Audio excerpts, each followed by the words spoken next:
Hello friends, this is doctor Saurabh Kumar, head department of botany, Khandelwal college of management science and technology, Bareilly. आज हमारा presentation का topic है bryophytes.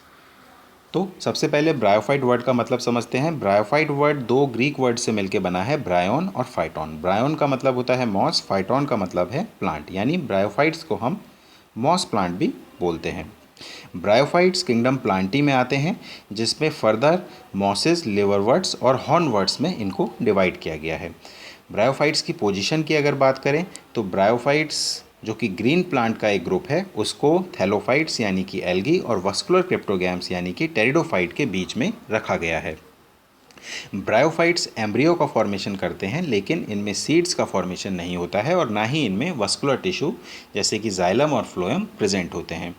यानी हम कह सकते हैं कि bryophytes they are the primitive group of embryophyta, और they are the first land plant, और they are the first non vascular land plants. Due to the requirement of water for fertilization and for completing their life cycle, bryophytes are also known as the amphibians of the plant kingdom.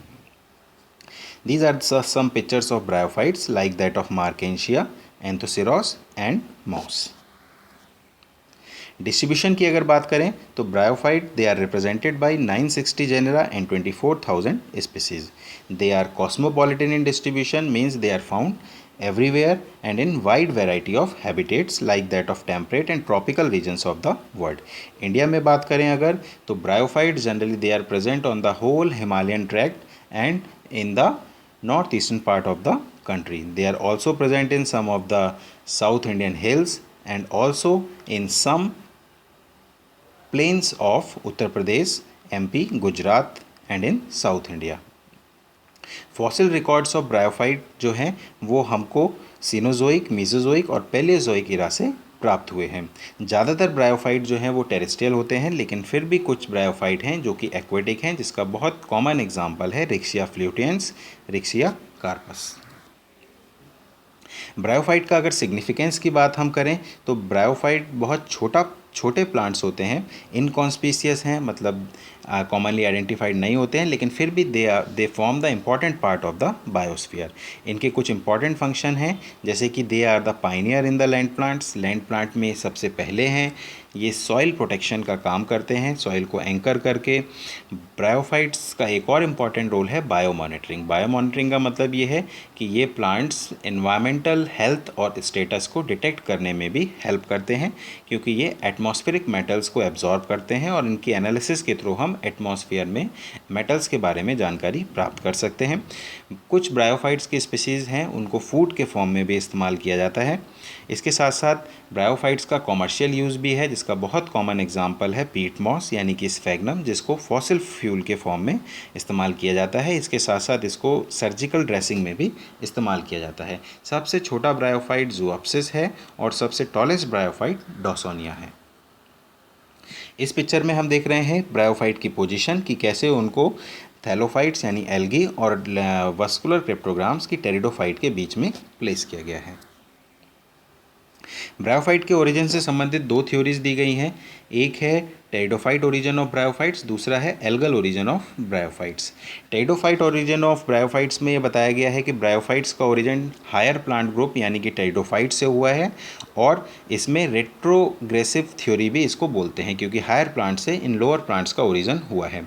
इस theory में ये भी कहा गया है कि जो simpler forms हैं they are evolve from the more complex form by just progressive simplification. इस थ्योरी को सपोर्ट करने वाले साइंटिस्ट में कश्यप, उदार और स्कॉट मेन हैं. इस थ्योरी की एक खास बात ये भी है, इसमें ये कहा गया है कि ब्रायोफाइट्स के कुछ प्लांट्स की जो स्पोरोफाइट है वो सिमिलरिटी शो करता है like that of the some plants of pteridophytes, जैसे कि राइनिया और हॉर्नियोफाइटॉन. इसके कंपैरेटिव जो एल्गल थ्योरी है वो ये कहती है कि ब्रायोफाइट्स का ओरिजिन एक्वेटिक प्लांट यानी कि एल्गी से हुआ है, और ऐसे बहुत सारे कैरेक्टरिस्टिक्स हैं जो कि एल्गी और ब्रायोफाइट्स में सिमिलर हैं, जैसे कि दोनों का ही नेचर एम्फीबियस नेचर है, और इनमें जो स्पर्मेजॉइड्स बनते हैं वो फ्लैजलेटेड होते हैं, और इन दोनों ही ग्रुप्स में वाटर की रिक्वायरमेंट है for the process of fertilization. बहुत सारे ब्रायोफाइट्स ग्रीन एल्गी क्लोरोफाइसी के मेंबर के साथ भी सिमिलरिटी शो करते हैं। एक फ्रिश ने इस थ्योरी को सपोर्ट किया। इसके साथ साथ इन दोनों ही ग्रुप्स में हेट्रोट्राइकस हैबिटेट होती है, मतलब दो तरह का सिस्टम प्रेजेंट होता है, prostrate and erect. Parenchymatous cell structure होता है और धीरे धीरे इसमें प्रोस्टेट सिस्टम का रिडक्शन है, यानी धीरे धीरे हम इरेक्ट सिस्टम की तरफ बढ़ते हैं। इस स्लाइड्स में हम ब्रायोफाइट और एल्गी में क्या सिमिलरिटीज़ हैं, क्या डिफरेंस है, ये देखेंगे। हैबिटेट के बेसिस पे अगर बात करें तो एल्गी ज़्यादातर मैराइन होती हैं, एक्वेटिक होती हैं, जबकि ब्रायोफाइट टेरेस्ट्रियल हैं। फूड कंडक्शन की बात करें तो यहाँ पर एल्गी में स्पेशलाइज सेल जनरली एब्सेंट होते हैं, जबकि ब्रायोफाइट्स के केस में थोड़े से स्पेशलाइज सेल्स जो हैं वो प्रेजेंट होते हैं। वाटर कंडक्शन की बात करें तो एल्गी में कोई स्पेशलाइज सेल नहीं है, जबकि ब्रायोफाइट्स में सिंपल सेल्स प्रेजेंट होते हैं। एंकरेज की बात करें तो यहाँ पर स्पेशलाइज रीजन प्रेजेंट नहीं होता है, जबकि ब्रायोफाइट्स में राइजोइड्स प्रेजेंट होते हैं जो एंकर का काम करते हैं।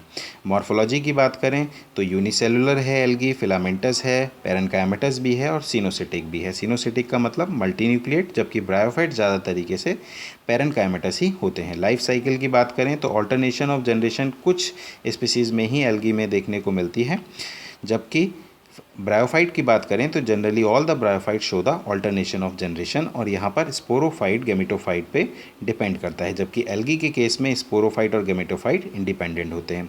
गैमेटेंजिया के लिहाज से देखा जाए तो एल्गी में जो रिप्रोडक्टिव स्ट्रक्चर्स होते हैं उनके चारों तरफ sterile cells of jacket absent होती है, जबकि ब्रायोफाइट के केस में ये जैकेट प्रेजेंट होती है। क्लासिफिकेशन की बात करी जाए तो ब्रायोफाइट्स का क्लासिफिकेशन ब्रॉन ने 1864 में दिया था, और इन्होंने एल्गी को, फंजाई को, लाइकेंस को थैलोफाइटा ग्रुप में डिवाइड किया और लिवरवर्ट और मॉसेस को ब्रायोफाइटा में प्लेस किया। फर्दर प्लांटी किंगडम में ब्रायोफाइट्स फर्दर 3 ग्रुप में डिवाइड किए गए हैं, लिवरवर्ट, हॉर्नवर्ट एंड मॉसेस। इसके साथ साथ मॉसेस को भी फर्दर 3 ग्रुप्स में डिवाइड किया गया है, स्फेग्नम mosses, granite mosses and true mosses, जिनको हम ब्राइडी भी बोलते हैं। ये समरी है फिर से जनरल कैरेक्टर्स की। जो इंपॉर्टेंट जनरल कैरेक्टर्स हैं लाइक दैट ऑफ कि गैमेटोफाइट फेज जो है वो ब्रायोफाइट्स में डोमिनेंट होती है। गैमेटोफाइट फेज के ऊपर ही स्पोरोफिटिक फेज डिपेंड करती है। जो रिप्रोडक्शन है, रिप्रोडक्टिव स्ट्रक्चर है, उसमें एंथ्रीडिया और आर्चिगोनिया का फॉर्मेशन होता है। राइजोइड्स प्रेजेंट होते हैं और स्टोमेटा लाइक स्ट्रक्चर्स भी ब्रायोफाइट्स में प्रेजेंट होते हैं।